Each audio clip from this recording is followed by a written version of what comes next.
செந்தில் பாலாஜியை அதிமுக விமர்சனம் பண்ணிருக்கு. எடப்பாடி பழனிசாமி அதிமுகவை அமித்ஷா சேட்டு கடையில அடகு வச்சுட்டாருன்னு திமுக நிர்வாகி மருது அழகுராஜ் அடிச்சு விட்டுருக்காரு. முதலமைச்சர் பட்டியல்ல இபிஎஸ் சேர்க்க கூடாதுன்னு சொன்னதோட விட்டாரா?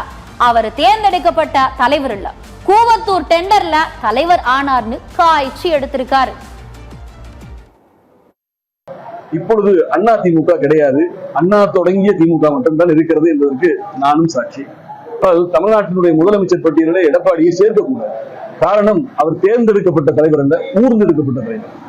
கூவத்தூர்ல டெண்டர்ல அவர் தலைவரானதை தவிர அவர் தொண்டர்களால் தேர்வு செய்யப்பட்ட தலைவரும் அல்ல. அதனால அதிமுகவை அழித்து ஏறத்தாழ பாஜகவுக்கு ஒரு அடகு கடையில அடகு வைத்தது போல அமித்ஷா சேட்டு கடையில அடகு வைத்து விட்டார். எனவே இன்றைக்கு நாங்கள் எல்லோரும் திராவிட முன்னேற்ற கழகம் என்பது எங்களை போன்றவர்கள் எல்லாம் அபகரிப்பு அரசியலை விட்டு வெளியேறி வந்தவர்களுக்கு ஒரு அன்பு சரணாலயமாகத்தான் அறிவாலயம் இருக்கிறது. இனி பாரதிய ஜனதா கட்சியின் பிடியில் இருக்கக்கூடிய அதிமுகவை விட்டு நிறைய பேர் வெளியே வந்தார். அன்வர் ராஜா வெளியே வந்தார், மைத்ரேயன் வெளியே வந்தார். இவ்வளவுலாம் ஏங்க? 3 முறை செங்கோல் பிடித்த பன்னீர்செல்வமே இன்றைக்கு திராவிட முன்னேற்ற கழகத்துக்கு வந்திருக்கிறார் என்று சொன்னால் அங்கே எங்கே இருக்கிறது அதிமுக? நான் சொன்னதுதான், அண்ணா தொடங்கிய திமுக மட்டும்தான் இருக்கிறது, அண்ணா திமுக இல்லை. அது அமித்ஷா திமுகவாக மாறிவிட்டது. தமிழ்நாட்டில் இப்பொழுது நடக்கின்ற தேர்தல் என்பது ஆரிய திராவிட யுத்தம். டெல்லி டேர் டெவில்னு சொல்லுவோம்ல, ஐபிஎல் கணக்குல சொன்னா டெல்லி டேர் டெவிலுக்கும் சென்னை சூப்பர் கிங்ஸுக்கும் நடக்க போற நிகழ்ச்சி. தமிழ்நாட்டில் கூடிய சென்னை சூப்பர் கிங் ஜெயிக்கணும்னு தமிழ்நாட்டு மக்கள் வாக்களிப்பார்களா? அமித்ஷா அனுப்பி இருக்கக்கூடிய டெல்லி டேர் டெவிலுக்கு ஓட்டு போடுவாங்களா? 234 தொகுதியிலும் எழுதி வைத்துக் கொள்ளுங்கள், அதிமுகவும் அவரை அடிமைப்படுத்தியிருக்கக்கூடிய அமித்ஷா கூட்டமும் தலை குனிந்து பின்னங்கால் பிடர்ந்திரிக்க ஓடக்கூடிய சூழ்நிலையை தமிழ்நாட்டு மக்கள் உருவாக்குவார்கள் என்பதை நான் உறுதியாக இருக்கிறேன். இப்படி அதிமுகவும் திமுகவும் போட்டி போட்டுக்கிட்டு குற்றச்சாட்டுகளை அடிக்கிட்டே வாக்கு சேகரிச்சுட்டு வராங்க. இதெல்லாம் எங்க போய் முடியும்னே தெரியல. அடுத்ததா பாஜகவுல என்ன நடக்குதுன்னு பார்ப்போம். பாஜகவுல இன்னும் வேட்பாளர்களே அறிவிக்கல. அதுக்குள்ள தஞ்சாவூர் தொகுதியில அந்த கட்சியோட நிர்வாகி முரளிதரன் சுயேட்சையா வேட்புமனு தாக்கல் பண்ணிட்டாரு. தஞ்சாவூர் தொகுதியா பாஜகவுக்கு ஒதுக்கி இருக்காங்கதான், அதனால முன்கூட்டியே வேட்புமனு தாக்கல் பண்ணிட்டாராம். கூட்டணிக்கு கொடுத்துட போறாங்கன்னு முன்னெச்சரிக்கையா இறங்கிட்டாரு போல.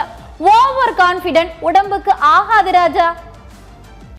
அவங்களுடைய எண்ணங்களுக்கு ஏற்ப என்ன நடக்குதுன்னு தெரியாமல் அவங்களாம் தத்தளிக்கக்கூடிய நேரத்தில் ஒரு முடிவை நாமளே எடுக்கலாம். எப்படி ஒரு பள்ளியில் ஒரு ஆசிரியர் இல்லாத பொழுது மாணவ தலைவன் என்ன பண்ணுவான், அந்த கிளாஸை கண்ட்ரோல் பண்ணுறதுக்கு ஏதாவது ஒரு வழி பண்ணுவான்.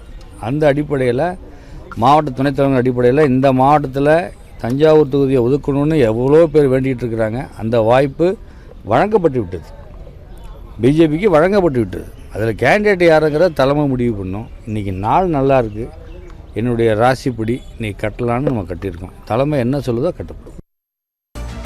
இவ்வளோ பேசணும், துரைமுருகனை பத்தி பேசாம இருக்க முடியுமா? காட்பாடி சட்டமன்ற தொகுதியில 11வது முறையா திமுக பொதுச் செயலாளர் துரைமுருகன் போட்டி போடுறாரு. தொகுதிக்கு எல்லாத்தையும் செஞ்சுட்டு நிறைவா என்னை விட்டுருங்கன்னு சொல்லிட்டு நானே விடை பெற்று போயிடுறேன்னு பேசியிருக்காரு. அத்தோட விட்டாரா? மீண்டும் நிற்க மாட்டேன்னு வேற துரைமுருகன் உருக்கமா பேசியிருக்காருங்க.